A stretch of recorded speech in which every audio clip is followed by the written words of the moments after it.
I have so much nostalgia for so many Clipmaker 2 creations, but CM2's graphics really don't do them justice these days. So to honor the memory of so many of these classic gems, I'm going to be making HD remakes of popular CM2 creations in Gen 4. Gen 4 does actually allow you to import CM2 projects directly, but I'm going to be hand making them instead so I can truly appreciate them, as well as to make some of my own tweaks and breathe some new life into them. The first one I'm going to do is this legendary Galaxy Ninja intro titled Awesome Chill Template. This intro has over 800,000 views. If you don't know, Galaxy Ninja is a talented creator with a whole bunch of well-known creations.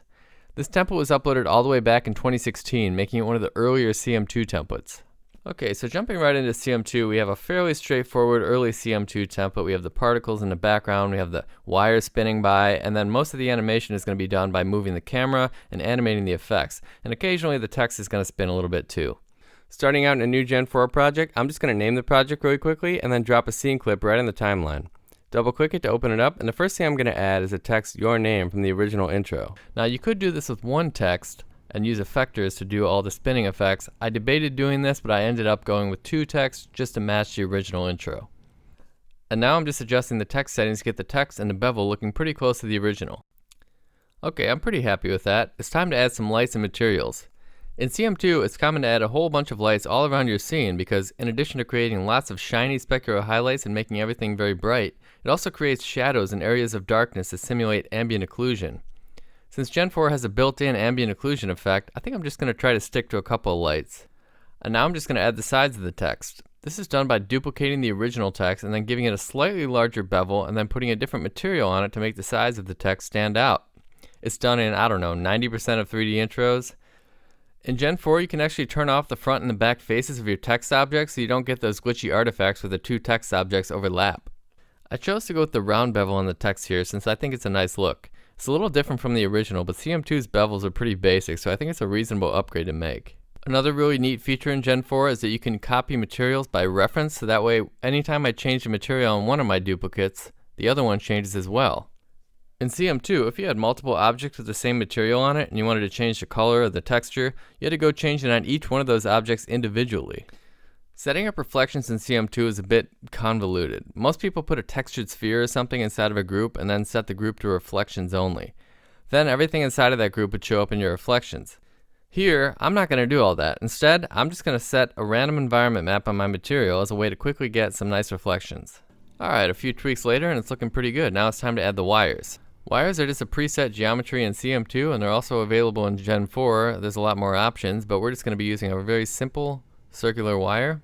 And I'm just going to start tweaking the settings of this to try to get the size and the shape somewhat close to the original. And once that all looks good, then I can duplicate it twice to get our 3 wires and then set the materials on those, and now I'm ready to animate. I'm starting out by animating the text since it's the center of attention, and it's actually relatively simple. The text just spin around on the x-axis a few times at key moments throughout the intro. And I'm just going back and forth here and roughly trying to match the movements and the timing. One thing I love about Gen 4 is that in the keyframe editor, it shows visually where things are moving. The spots where the track is darker mean that the values aren't changing. For the wire animation, I'm just using a couple of keyframes to have the wire pass over the text just like it does in the intro. It's also spinning at the perfect speed to make it look like the wire is actually more of a trail rather than just a moving object. So I'm just adjusting the rotation animation and the speed to get it looking just right. The camera animation is where most of the magic happens in this intro. The camera has zooms and spins and shakes to create most of the action while everything else barely moves. This makes a lot of sense, especially in a CM2 workflow. To stay true to the original, I'm also going to copy this technique. I started out by trying to match the animation frames to the original. This got kind of tedious so instead I created a marker on the timeline at each beat in the audio waveform. Then I could easily snap my keyframes to these markers to keep all the timing synced up. I'm using the graph editor here as well because I think it's a bit easier to visualize the animation. I'm not even using curves or anything, it's just basically serving as a visual aid so I can see where things are changing and how quickly. It's also a little bit easier to adjust values in the graph editor since you can select a whole bunch of keyframes and then drag them up and down rather than setting one keyframe at a time. Next, it's time to add the classic intro staple, the particle background. Some people do this before they animate the text, and sometimes it's the first thing they add, but in this case, I wanted to get a sense of where everything was going to go before I created the background elements. I'm going to be using an object called Gen 3.5 Particles, which is basically CM2's particle system with a few extra features. I've always liked creating particles though. Even CM2's particle systems can create a lot of crazy effects if you get creative. In this intro, there are two separate particle systems. The first one is kind of that gold smoke in the background. These are large particles that fill most of the background space. Then the second one is all of those little gray stars scattered around. These make for nice little bits of contrast, and they also create highlights in the background that we can make pop out with some bloom later. I'm not going to go into all the details of setting these up, since the settings end up being pretty similar to CM2 here, and even for CM2, it's not a super complex background. Like a lot of particle backgrounds, it's simple but effective. Now that all the raw animation is pretty much done, it's time to add post-processing effects. Since I'm doing a recreation, I'm adding the effects at the end after animating everything. This is also common in general, but it's not always the case. As you'll see with this intro, all the effects make a huge difference in the final product. Like a lot of CM2 intros, this intro goes pretty hard with the bloom effect. Bloom can create a really cool look when used right, but looking back, a lot of intros just put 2, 4, 10 blooms and crank them way up, making everything super washed out and blurry.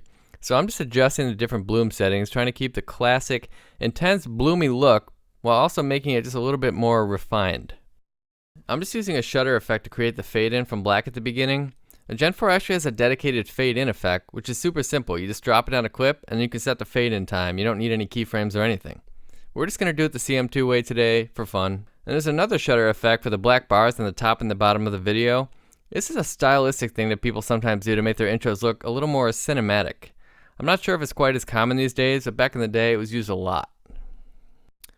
I'm also going to add ambient occlusion and motion blur, which kind of feel like cheat codes in a CM2 intro, but this is an HD remake, so we can't not add them. Now that all the effects are dialed in, I'm really happy with the result. Here's the comparison. Let me know in the comments if I did a good job and you feel that 2016 bloom energy.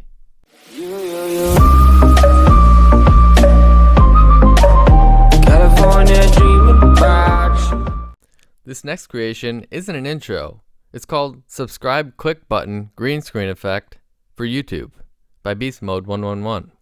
This has close to 500,000 views and it's one of many subscribe button animations that people have created.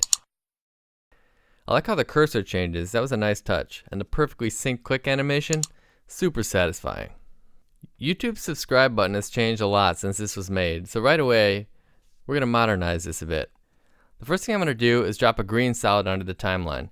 This gets us that green background as a starting point.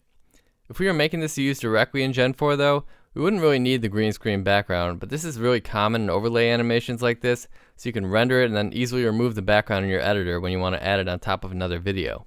Then, I'm just going to drop an image I screen grabbed of YouTube's subscribe button. I'm keying out the black background with chroma key and then adding a little black rectangle underneath it, so the text isn't transparent. For the mouse cursor, I could have just used an image, but I thought it would be fun to try Gen 4's built-in arrow shape. You can create all types of arrows with this thing, so I can customize it to look however I want, and honestly, it's probably faster than searching for an image online. Then I just animate the cursor sliding in from the bottom, just like it does in the CM2 version. The click animation is just a little bit of scaling on the button. A little bit of easing and it looks super clicky and satisfying. I'm doing this with a separate transform effect to keep all my effects nice and organized. I want to copy the way the original creation changes to that pointer cursor, so I imported an image of that. Gen 4 doesn't have a built-in shape for this, though maybe we could add that. The neat thing is, since I'm doing each animation in a separate transform effect, I can actually copy the first cursor's animation right onto the second one. Then they're perfectly in sync, and all I have to do is switch them at the right time. Once you click the subscribe button, it changes to the subscribed mode. So I imported a screenshot of that, keyed out the background, and I'm just placing it right over the old button and making it show up right when the button is coming up from the click. Again, making use of separate transform effects make this super easy. At this point, I'm thinking the click needs a little more flair, something to make you really feel that click visually. I experimented with a few things, but I ended up doing this little gradient overlay effect. It kind of looks like a little outward pulse of light when the click happens, and I think it gives a more powerful effect.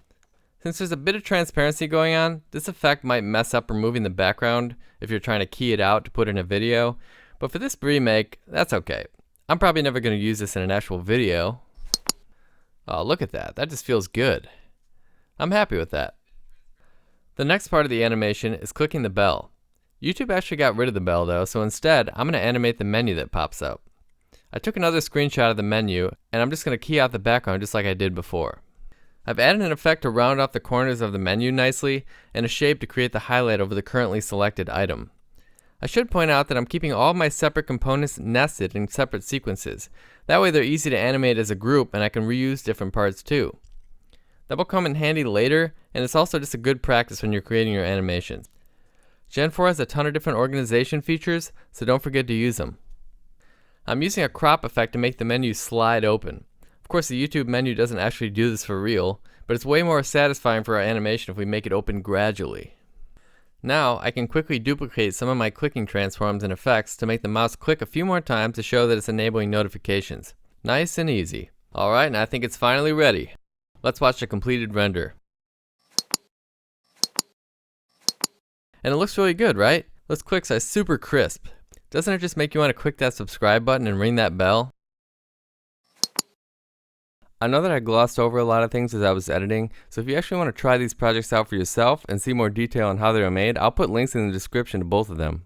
I had a great time making these creations and I'd love to do more of these, so leave a like if that's something you'd like to see. And if there's a specific CM2 creation you'd love to see remade, leave a comment and let me know. Also, don't forget to join our community on Panzoid.com. We just had a huge discussions update and there's a lot more Panzoid content over there. If you want to support Gen 4 on the site, consider becoming a Panzoid subscriber. There are flexible plans with great benefits like cloud storage for all your projects. As always, thank you so much for watching, and I'll see you in the next one.